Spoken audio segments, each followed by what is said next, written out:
창약 2권에서 등장하였던 아이하나 에츠, 신약 12권과는 다르게 자신과의 이름을 빌려줘서 등장한 것이 아니라 본인이 직접 처음으로 등장하였습니다. 이번 영상에서는 창약 2권에서 등장하였던 아이하나 에츠에 대한 정보를 좀 모아서 과연 아이하나 에츠의 능력이 무엇인지, 그리고 정말로 파란머리 피어스가 아이하나인지 한번 분석해보는 시간을 가져보도록 하겠습니다.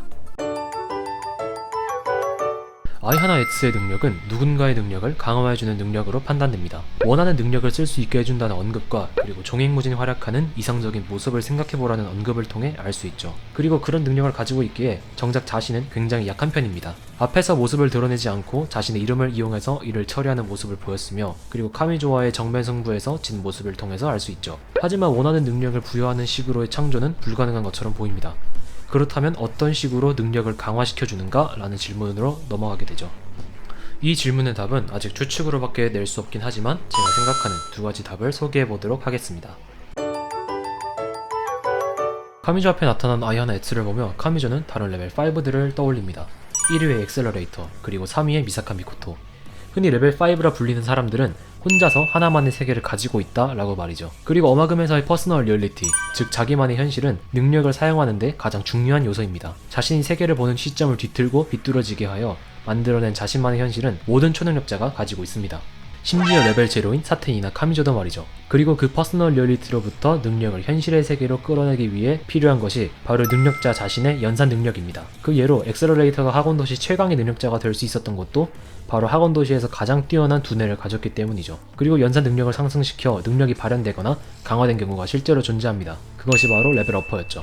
레벨 0이었던 사텐은 레벨어퍼를 통해 연산 능력이 상승하였으며, 가지고 있던 퍼스널 리얼리티를 기반으로 능력을 현실로 끄집어내는 데 성공하였습니다. 또한 뇌에 부상을 입어 혼자서는 아무것도 못하게 된 엑셀러레이터가 지금 능력을 사용할 수 있는 것도 약 9,000명의 미사카 클론들의 네트워크의 연산이 엑셀러레이터의 연산을 대리로 처리하고 있기 때문인 거죠.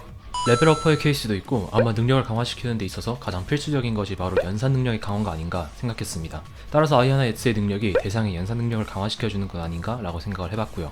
또한 연산 능력의 강화가 제6위의 능력이라면 신약 7권의 렌사가 6위의 능력을 사용하지 않았던 것도 어느 정도 일맥상통합니다. 렌사의 경우 본인도 사이보그이며 기계를 통해서 1위부터 6위까지의 초능력자의 능력을 사용할 수 있었습니다. 하지만 연산 능력은 이미 기계를 통해서 충분히 가지고 있었으므로 6위의 능력을 굳이 사용할 필요가 없던 것이죠.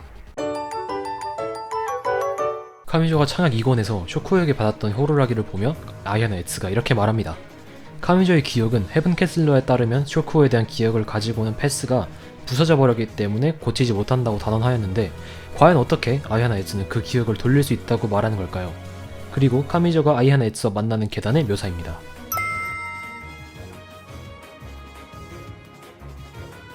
카미조가 처해진 상태는 마치 꿈속의 모습이라고 할 수 있습니다. 모든 것이 확실하지 않으며 의식이 몽롱한 상태, 그리고 일러스트에서도 카미조가 보는 계단이나 벽 등이 울렁울렁 거리는 것을 확인할 수 있습니다.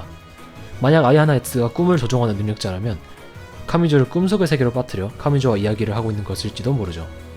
그리고 꿈을 통해서 우리는 무언가를 학습하고 현실과 비슷한 경험을 할 수 있다는 것을 알고 있습니다. 바로 인디언 포커죠. 인디언 포커를 통해서 사텐은 여러 기술을 습득하기도 했습니다. 작중 언급으로 하루 만에 여러 언어를 습득할 수 있다고도 하죠. 그리고 거유어수 인디언 포커를 통해서 신체의 변화가 생긴 경우도 확인할 수 있었습니다. 만약 아이하나의 능력이 이와 비슷한 능력이라고 한다면 당연히 능력을 강화하거나 꿈을 통해서 카미조의 잃어버렸던 기억을 되찾게 만들 수 있을 것이라고 생각합니다. 꿈을 조작하여 과거 쇼쿠의 기억 속을 돌아보는 식으로 카미조와 쇼쿠오 사이에 있었던 여름의 이야기를 알아낼 수 있다고 아이하나는 판단하여 이런 이야기를 카미조에게 한 것이 아닌가 그렇게 생각합니다. 그리고 거이어수 인디언 포커가 꿈을 꾼 사람의 신체에 영향을 주었던 것처럼 아이하나의 능력으로 그런 비슷한 역할을 할 수 있는 것 아닌가 생각해봅니다. 저는 이 이야기에 대해서는 좀 부정적인 입장입니다. 먼저 창약 2권에서도 파란머리 피어스가 등장했습니다. 병원에 입원해 있는 상태에서 카미조와 만나게 되는데, 보다시피 카미조는 목소리만을 듣고 바로 파란머리 피어스임을 확인했습니다. 그리고 목소리를 감추던 아이하나가 본 목소리로 돌아오는 장면에서 아이하나의 본 목소리를 들었음에도 불구하고 카미조는 별다른 기색을 내비치지 않았습니다. 즉 아이하나의 목소리가 파란머리 피어스와 일치하지 않았다는 사실이겠죠. 하지만 아이하나의 능력이 여전히 불명이고 모종의 수단으로 자신의 목소리를 감추었을 가능성이 있기 때문에 아직까지 완벽하게 아이하나와 파란머리 피어스가 동일하지 않다라고는 말을 못하겠습니다. 하지만 둘 다 완벽한 증거는 없다고 생각합니다.